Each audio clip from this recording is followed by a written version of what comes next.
ከመልመዳችን የተነሳኩ አቋቋም መምህር ነው ምን መስለው አይደል? ማህሌቱ ሲባል አብረን እንጮሃለን፣ ቅዳሴው ሲባል ተሰጠውን በደንብ ከአንድ ዲያቆን በተሻለ አቀላጥፈን እንቀበላለን። በቃ ከማን ቀጥሎ ማን እንደሚመጣ እንኳን ቃል እግዚአብሔሩን በድርድር ይዘነዋል። በጭፈራ ቤቱም አንታማም፣ እውነት ለመናገር በመጠጡም አንታማም፣ በስካሩም አንታማም። ከአንዲቱ ወደ አንዲቱም ስንቅበዘበዝ አንያዝም። ይቀረናል፣ ክርስቲያኖች ይቀረናል። ብዙዎቻችን ሰው ነው የምንጠብቀው።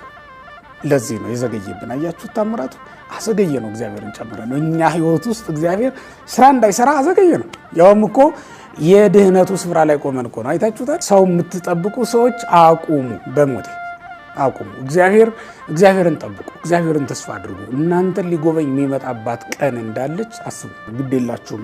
መጀመሪያ ስለ ቤታችሁ መጽናት አይደለም፣ መጀመሪያ ስለ ተዳራችሁ አይደለም፣ መጀመሪያ ስለ ሃይማኖታችሁ፣ መጀመሪያ ስለ ክብረ ነፍሳችሁ ተጨነቁ። በሰው አትመኩ ክርስቲያኖች። ሰው ቢኖረኝ እኮ ስራ አገኝ ነበር፣ ሰው ቢኖረኝ እኮ ሀብታም ሆን ነበር፣ ሰው ቢኖረኝ እኮ እዚህ ወድቄ አልቀርም አትበሉ በፍጹም።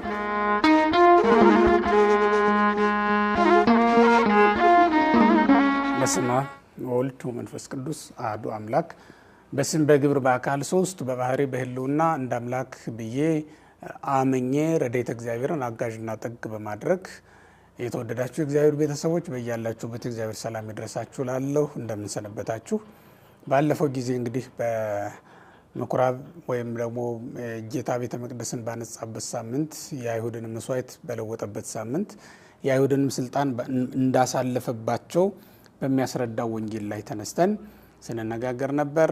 ጌታችን ኢየሱስ ክርስቶስ ቤተ መቅደስ አድርጎ ሊሰራን ስለ ቤተ መቅደስ መሰራት የተናገረበትን አዋጅም ሰምተን ነበረ። ትልቅ የምስራች ነበር የሰማነው። እንግዲህ ክርስቲያኖች ዛሬ ደግሞ የፈውስ ሳምንት ነው። ዛሬ እንግዲህ እንደምታስታውሱት መጻጉዕ ነው። ከዚህ ቀጥሎ ያለው የምናገኘው ሳምንት ማለት ነው። ይሄ ምን ይባላል? የፈውስ ሳምንት፣ የታምራት ሳምንት ተብሎ ይጠራል ማለት ነው። የፈውስ ወይም የታምራት ሳምንት፣ የጌታችንን ታምራቱን የምናስታውስበት ሳምንት ነው ማለት ነው። የጌታችንን ታምራቱን የምናስታውስበት ሳምንት ተብሎ ነው የሚጠራው። የሚቀጥለው ሳምንት ላይ የጌታን ትምህርቱን የምናስታውስበት ሳምንት ነው። ይህን ደግሞ ታምራቱን የምናስታውስበት ሳምንት ነውና እግዚአብሔር እንዳለፈው ጊዜ ሁሉ ቀናችንን ጊዜያችንን ባርኮልን በመካከላችን ተገኝቶ እንዲያስተምረን የተማርነውን ደግሞ በልቡናችን ላይ እንዲጽፍልን የእግዚአብሔር መልካም ፈቃድ ይሆነልን። ወደ ትምህርታችን እንሄዳለን። እንግዲህ ይህ ሳምንት መጻጉዕ ተብሎ ነው የሚጠራው። በዮሐንስ ወንጌል ምዕራፍ 5 ከቁጥር 1 ጀምሮ የተቀመጠው የወንጌል ቃል የሚነበብበት ሳምንት ነው። የመጻጉዕ ሳምንት ተብሎ ይጠራል። መጻጉዕ መጠሪያ ስም አይደለም፣ የግብር ስም ነው። ክርስቲያኖች፣ የግብር ስም ነው ማለት መጻጉዕ ማለት በሽተኛ ማለት ነው እና ወደ በሽተኛው ዓለም ነው የመጣው እና ለአዳምና ለልጆቹ በሙሉ የተሰጠ ስያሜ ነው ይሄ እንጂ ለአንድ ሰው በሽተኛ ብቻ የተሰጠ